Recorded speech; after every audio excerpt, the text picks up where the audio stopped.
Hello. I know what it is. Hey.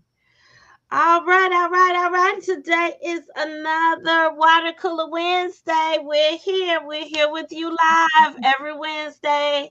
In case you have any questions, you can always put your questions Drop in them the in the chat. chat. That's right. We'll be happy to answer your questions because that's what we Yes, do on yes. for the Wednesday. All right. So, my name is Dione Branch, and I am with Allure Dream Homes, and I am here with my wonderful partner, Shanae girl. That's funny. Wait, I'm her co-host. We partners in real estate, but I don't want y'all getting the wrong idea. She is happily married. Lord have mercy. How we get here?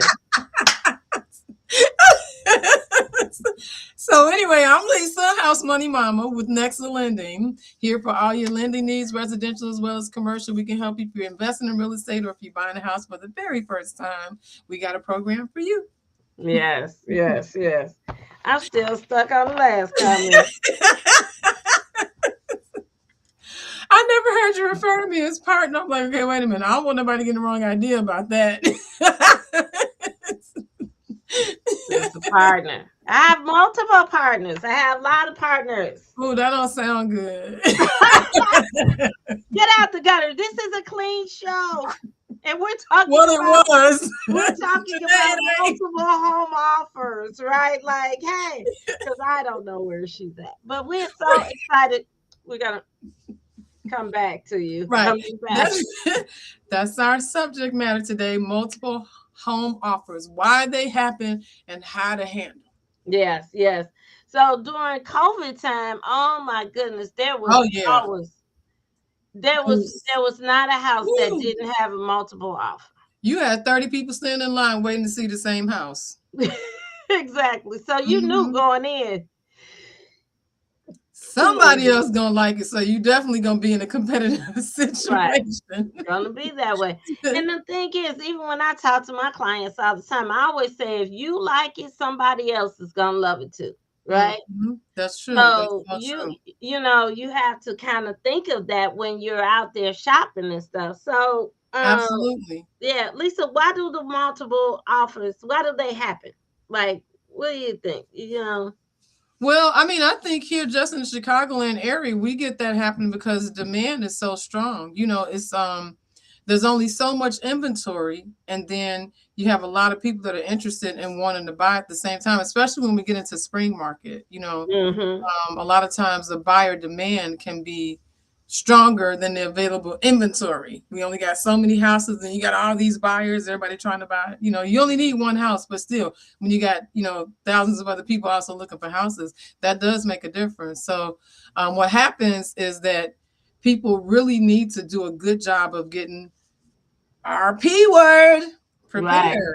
Yeah. Fair. Yeah. Got to Yeah. be prepared because when homes are moving fast like that, then buyers who already have their financing organized are in a much stronger position to be able to act immediately and be the person that stands out above everybody else. Mm-hmm.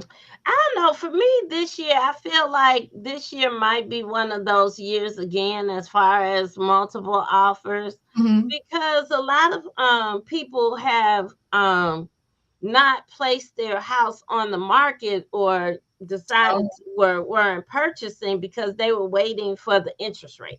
I'm waiting for the interest rate to go yeah, down. yeah. And so now you got all these people that are like, okay, wait, I'm tired of waiting. I mean, I saw that in November and December of last year. Like all of a sudden, it seemed like it hit November 1st, and everybody was like, boom, I'm ready to buy. I'm like, hey, okay. Right. Like y'all do know it's about to start snowing now, right? Exactly. Right. But Right. yeah, no, that's true. We did see like this influx all of a sudden. Everybody's like, you know what? I think it's time to just go ahead and buy a house. And then, can you get me qualified? Can you get me qualified? So yes, I would agree with that. That is what we experienced last year. Mhm. Absolutely. Yeah. So I'm wondering, like, once we go into the spring, I know there's some conversation about still trying to get the interest rates lower, and then I think they have gone down a little bit. They have gone down a little bit. Yep. Mhm. They're saying the rate that they quote was probably going to be like high fives, like 5.9, 5.8, something. Okay. Yeah, so we're still kind of close to the six, but I think people Now have that's not if gotten you got a 580 score, but go ahead. all right. She had to throw that in there. Disclaimer. Right. Right, right, right. Yes. Right. But people have gotten tired of waiting and they're like, okay, now, I'm ready. I'm going to do this. And Hmm. so hopefully the people who are selling their homes are also have that same mentality because there was limited inventory Yeah. last year as well because people like, well, I'm not going to sell my house because I don't have nowhere to go. Hmm. That's Yeah. true too. Yeah. Yeah. But now it seems like we're getting to a better place. The only thing I'm not so sure about right now is the war. That Yes. we just bombed Iran, and their leader was killed and all of that. So I don't know that's we haven't seen it yet, um, but it's possible we may see that factor in, to Yeah. interest rates and stuff like that. I mean, because there are already some things that are going to be impacted just by the fact that, international travel, international water, because oil moves, got to move Hmm. on the water, So I mean, things like that going to, affect gas prices. Going to, we don't know how much of an impact it will have. I do know that Trump is trying to deflect it so that we don't get the brunt of it, but depending on how long it lasts and things like that, we was already doing good heading in a downward direction as far as interest rates, and something like that could actually bring them right back up again. So we got to see how it goes. So as far as market and buyer behavior, Dion, what are your thoughts? Well, I think that one of the important factors when people are selling their homes is that an important thing is pricing your house correctly. When I go and to visit people and we're preparing to list your home, Yeah. I always say that if you want to sell, you have to price correctly. A lot of people, I might go to your house and you like, oh, well, you live in Chicago, but then there's a house very similar to mine in Alsip that just Mhm. sold for 350,000. So I think my house is worth 350,000 as Yeah. well. Right. Well, that's not how it works, right? So Right. Y'all not in the same neighborhood. right, you at least have to be in the same neighborhood. And so with that, it's really important that you price your house correctly. And Hmm. so then that way when the houses are priced correctly, they actually go fast Hmm. than something that's not. The house that's not, it's going to sit there, right? So Yeah. they have to go be priced correctly, and then you'll also. So what'll happen is they'll have multiple showings, Hmm. and then based off of the multiple showings, you'll have multiple buyers Right. that'll actually take advantage. And so then as a buyer going in, okay, hey, I like this house. It's priced just right. Taxes are affordable because that's another important thing right now in the Chicagoland area. So then Mhm. at that point in time, that's a good house, that possibility that could have multiple offers. And you as a buyer have to be ready to go in and make the correct type of bid. Right. Yeah. Well, Yeah. I know we're talking about buyers, what they do. What are some of the things that sellers would do in this market? Well, I mean, that's what I just talked about, pricing it correctly, Mhm. making sure, that you might have a well-staged, attractive home. So you want to make sure that you have the curb appeal, any of the things, small things that you might lived with for your, 30 years that you've lived in the house, 10 years you've lived in the house, Right. right? You that That's knob. normal to you.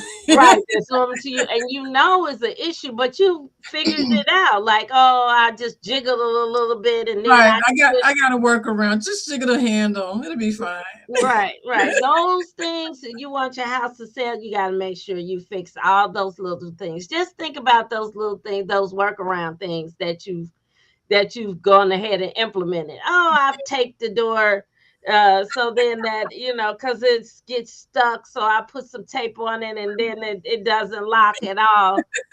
Well, the buyer's gonna see those things and be like, Yeah. wait a minute, so Right. yeah. So um the last thing I want to say about buyers is especially when we're in a market where there's multiple offers, you Hmm. can't hesitate, right?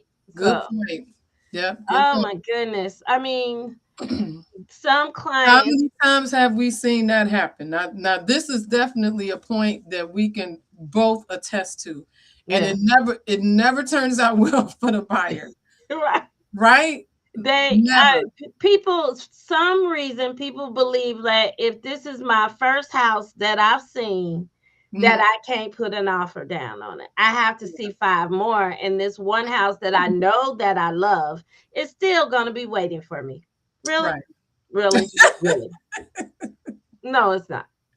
And I try Right. to convince you over and over again, no, if you love it, go ahead, put that offer down because it might not be here. Oh, we're gonna go and look at some other properties. And then 2 weeks later, you're like, what about that house number one? Number one's That's gone. gone. Yeah. It's gone. It was Because gone the somebody else day saw after it, I they told you. liked it. Yep. And they Right, went ahead and placed that offer. Right. right. They didn't hesitate. And so Yep. you can't hesitate. When I send the offer letter and for you to sign it. Good point. Why are we waiting 2 days to sign a document, right? Right. Yes. Yep. I'm not gonna say anything, but I got one right now. We on day 3. They waiting to Oh sign the no. document. Oh So wow. And you know what? Buyers who hesitate are usually ones that lose the house. they lose the house. All right. Yep. And so for me, I'm just saying, hey, let's avoid some of those tendencies. Right. Right. Right. And speed is especially important in this market. I think speed is important just in general. As you can see, cleared to close in 6 days.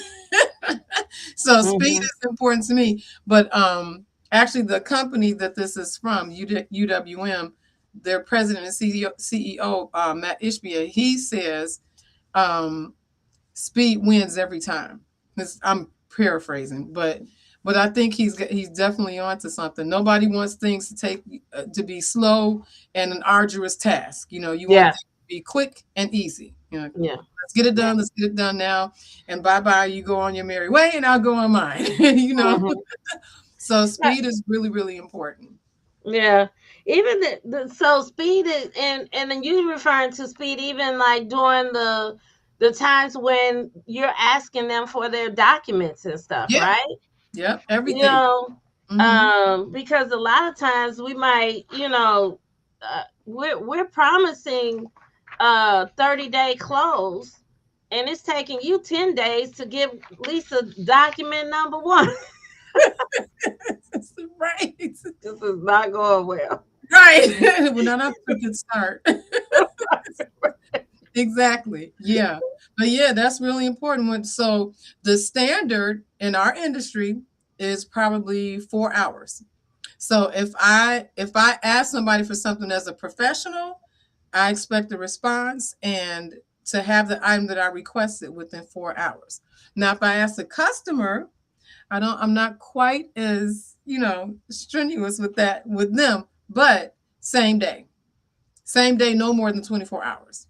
If I ask you for it at 9 o'clock in the morning, by 5 o'clock that afternoon, really you should have already given whatever it Yeah. was that I asked for. Or at least communicated Yeah. why you haven't turned in Hmm. those documents. It's really important to Right. for communicating.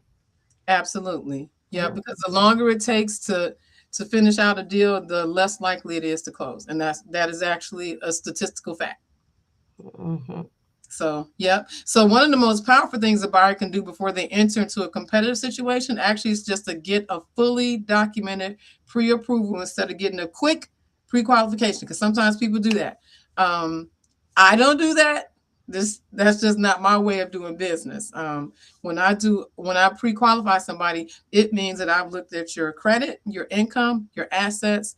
I've collected documentation from you. I know that you are who you actually say that you are because you've given me government ID and stuff like that. You know what I mean? Like, I asked for everything right up front. Yeah. So when you work with me, that's never an issue. But if you're watching this and maybe you've worked with somebody else or you're planning to work with somebody else or whatever, that's something to keep in mind. You don't want just say, hey, I don't want you to run my credit. You put a loan officer at a huge disadvantage by not allowing them to do that because Yeah. they can't effectively and thoroughly do their job. Yeah. So you want to get a full pre-approval with AUS findings, whether it's DU or LP, that let a person know, hey, this person has gone through the ringer. They did everything they need to do to get qualified, and now we know that they are good. Because a full pre-approval means that I've already looked at everything. So Yeah. that shows the listing agent that they can have confidence in the pre-approval that was provided. Because if a listing agent sees a strong pre-approval, then it lets them know that you're prepared and that you're ready. You're Yeah. serious about closing. You're serious about buying. You're not wasting their time. Yeah, and especially so that's really important for all offers, right? Mm-hmm. But in a multi-offer situation, for sure, because what happens is the listing agent, one of their responsibilities is, or it's not it's a good behavior. It's a good thing to Practice. do, right? Is Yeah. to call each of the listing, the lenders, the buyers' lenders, and have a conversation with them. Mm-hmm. One thing, during that time, the lender is selling you to the listing agent. That's what I do. You're right.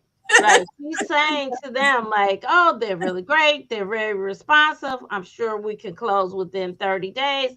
I've already done a full credit check history, looked at, all her A, B's, and C's and Yep. D's that she, right? And so Right. that's really important for your lender to be able to say that. Absolutely. Yep. It presents you as being a very strong buyer. And again, you want to stand out because I can guarantee you're going to have somebody that presents an offer that's not a strong pre-approval. Yeah. And so that'll make you stand out against them. Absolutely. Yeah. Yeah. So when we're doing this with when we're writing an offer, we're gonna make sure that our offer is something that wins, right? So when you're in a multi-offer situation, one of the things is that, we have to, a lot of times we negotiate credit towards closing. We we might ask for a home buyer's warranty, a lot of Oh yeah. the right additional things. But during a multi-offer situation, we might have to pull back on some of those things that we're asking. So that's why Yeah. it's good, especially going in, that you've done your budgeting, you've prepared, Right. right? You've gotten the additional money, that we're not having to try to get the additional funds for you to be able to close, right? So because I might have not be able to ask for credit towards closing costs, Right. um in a situation. So we have to do a definitely do a competitive offer, right? So, and that could also be saying something like, we'll take the house as is, we'll actually have a home inspection, but maybe we won't ask for any repairs, Mm-hmm. and we say that in our offer. So there's a lot of different things. Yep. So you have to be comfortable with your budget, your max price. You already got to think that through, so you'll know because that max price, when that changes, obviously that's going to change your monthly payment. Mm-hmm. So you want to make sure that you're comfortable. 'Cause we think of everything by what we pay per month. So you got to think about, okay, am I comfortable paying $1,900 per month? Am I comfortable paying, $3,220 per month for my mortgage? Whatever that number is, you have to already have that in mind. So it doesn't feel like shock. Like, oh yeah, I really want this house. Oh wait, skirt, it's gonna be $4,599 a month.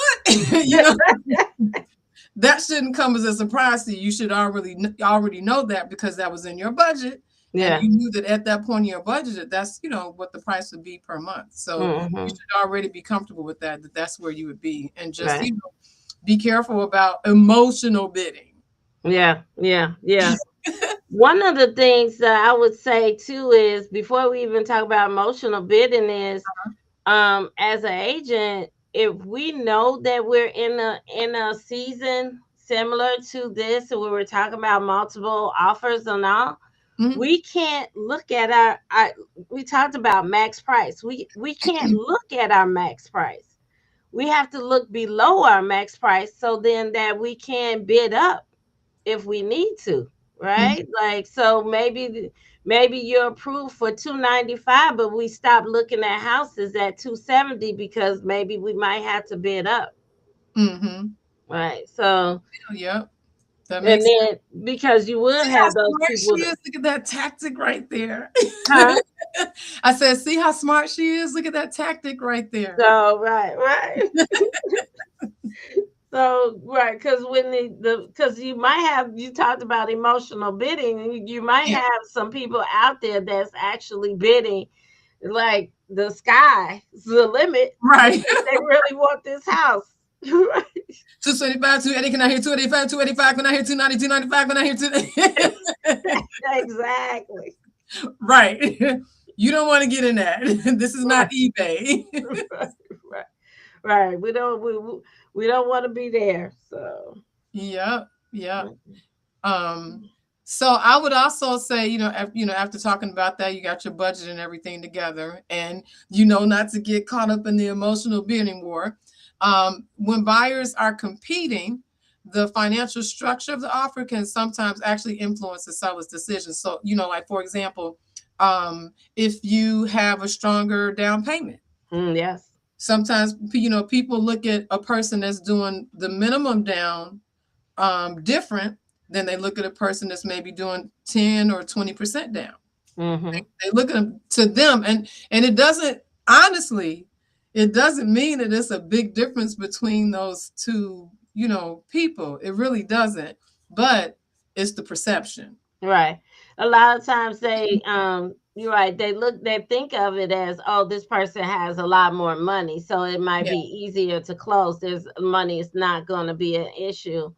Um, unfortunately, a lot of people look at, the type of loan, right? Yeah, that Right. happens It to us. doesn't mean that you have an FHA loan that you can't go conventional. Some people go FHA because there's some benefits of the FHA compared to the conventional loan that they could get.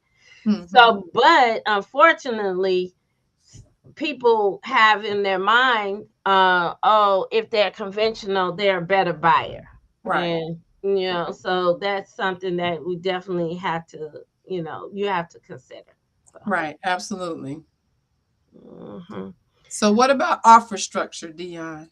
Yeah, so we talked a little bit about the price and being able knowing where our max is, and so looking at the price of the house and making sure that we can offer a reasonable offer on the house. We can't overbid. You can't offer 500,000 on $250,000 house. Right, Unfortunately, right, that's not going to appraise out, right? right, So right. but you can offer, make sure that the house is priced right and do maybe above offer price, price offer, right? So 250, you might could offer 260 for Yeah, the house, things like that. right. Earnest money is a good way to show that you're a serious buyer Yeah, I've seen because yeah, it's kind of like I'm put earnest money as your down payment. Like we're under contract, and I'm gonna put this money down to secure this contract. And Hmm. so, but what I'm saying is, look, I'm not just putting $1,000 down. I'm gonna put $3,000 down to show you that I'm a That serious I'm buyer. serious, Right. right? Right. Yeah, I'm putting up my cash. Right. So right.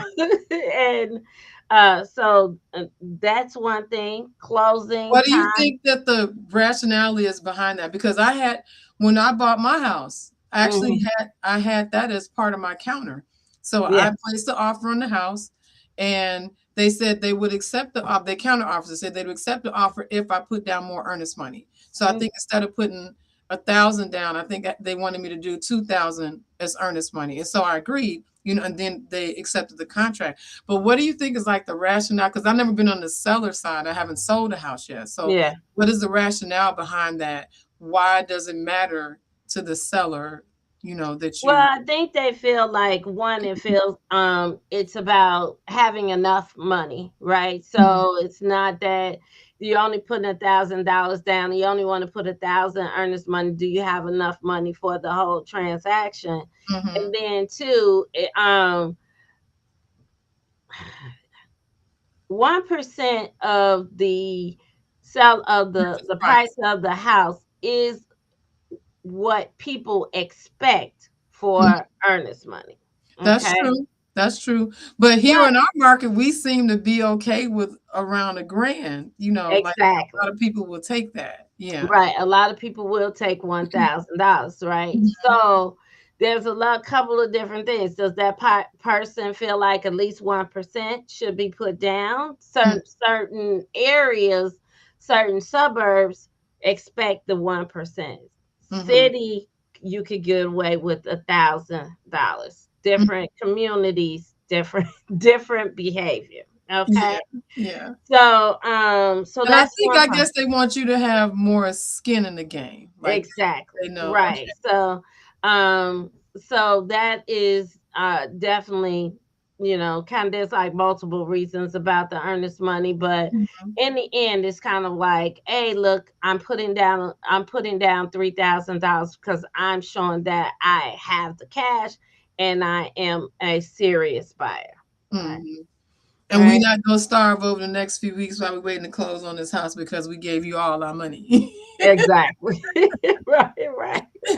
The Okay. other thing is contingencies. Contingencies are very hard when when it's in a multiple offer in time period. Okay. They're very hard because I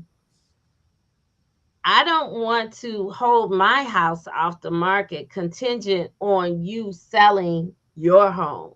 Oh, yeah. Right? So Mhm, that is very hard. A lot of times I try to, when I have a person that's a buy sell, like mhm. a sell buy, I really get them to put their house on the market. First. We first. Yeah.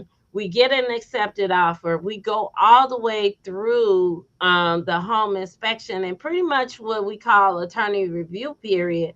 And Okay. that period is saying that, okay, now this person, I've agreed to whatever repairs they want and we're good to go, we're good to close. Mhm. We look right now, all we're worrying about is paperwork, and if the lender that I have vetted out is good, she already knows this person is going to close, right? Yeah. Because it's just a matter of getting the paperwork and everything.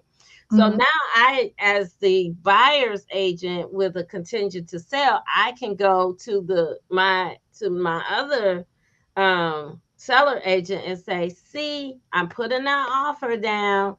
And look, I would even attach a copy of the listing agreement with contingent written across it Okay. that shows that So they know my you actually do already have an offer. Yeah. We're contingent of the sale, but we already have an offer. We're already out of attorney review, and we're just ready to close. We should be closing in 15 days. So I really want to do at least a 20-day close, Mhm. right? Because I might need a little extra time, but I got all my Right. stuff ready to go, and I need a place to Not go. when I'm doing it, but go ahead. So yeah, so that's it, right? So but contingencies are difficult, and it takes a little maneuvering in order to get around Yeah, yeah. them. That's good. That makes sense. We have some good nuggets with people. Oh wait, it's 6:31. Yes, Oh yes. wow. We didn't even get through all of our content today. We still had a few more points to go through. Yeah. Well, we can always talk about it another day. I guess we can. Well, Right. we hit on some of it anyway because we did talk a little bit about like the gap for the appraisal and stuff. So that was one of the things we was going to talk about. So I Mhm. think we'll be okay. But here, I do want to hit this one because I do think this is really, really important. And I think it'd be a good place to end as well. So, one thing that a lot of buyers never see is the behind the scenes communication because, we don't like when I do an email to the team. I don't put you on that email. It's an email chain between the professionals on the team. So that'll be, my team, the real estate teams for both buyer and seller, attorneys, people like that, and a title company. We're all on a team together, all on the email together. So you all don't really see that, but it is something that's extremely critical and important to how people are communicating while the Mhm. transaction is taking place. So the type of communication can provide reassurance to sellers that the transaction is moving along smoothly, that it's likely to close successfully. In some cases, we personally speak. For example, like I may talk to the listing agent, say, hey, I just want to let you know I'm big on that. If I get your offer, then I may call the listing agent and say, hey, I'm the loan originator on this file. And I just want to let you know, I know that a lot of times people will send you pre-qualifications that don't really, meet the standard. I don't operate like that. Let me tell you what you have in front of you from me, because what I did. And I'll go through the whole thing and explain it. So by that time, they're confident. But that's communication. And I'm saying this because one is crucial, it's critical for your team to have Yes. that. And two, you need to know and understand that not every team works that way. That's how we operate, but not every team works that way. But that's something that you want to have with the team that you choose to help represent you when it's time for you to purchase your home, Yes. your real estate investment property. It is good that we work together. So then that way, when there's any issues, a lot of times I'm not the lender, but sometimes I might throw something at Lisa like, hey, can you do this? And she'll be like, Yeah, that just happened just a couple months ago. And I was like, why didn't I think of that? That's a good idea. Yes, let's do that. let's do that. And we feel comfortable enough to be able to do that. So with another lender, they might go, how's she Like, gonna I know how to do my job. Right. right, right. They might not even be willing to accept right what we're saying, or attorney doesn't include me on the email communication. Yeah, that could be Lord, a problem. Yeah. So good communication is critical and important. A very good point to end on. It's definitely something that you need to have right? in order to have a good experience with buying your first home, your second, your fifth home, whatever, or your real estate investment property. Yes. So if you are thinking about purchasing this year, Lisa and I are ready for you. And so we always say, start with the lender first. So you can give Lisa a call next to lending. That's her phone number down there. Give her a call. She's definitely available to get you started. And then if you want to sell or buy, you can definitely give me a call at We're both. my number below as well. And I can help you and we'll work together, Lisa and I. If you're not ready right now, we'll help you make a plan. So then by, within 3 months, you could be ready to purchase. Absolutely. It's Mhm. realistic. Yep. Sounds good.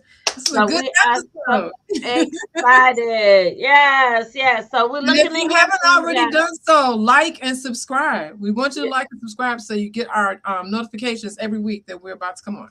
That we're coming on. Thanks, Mhm. guys. Bye.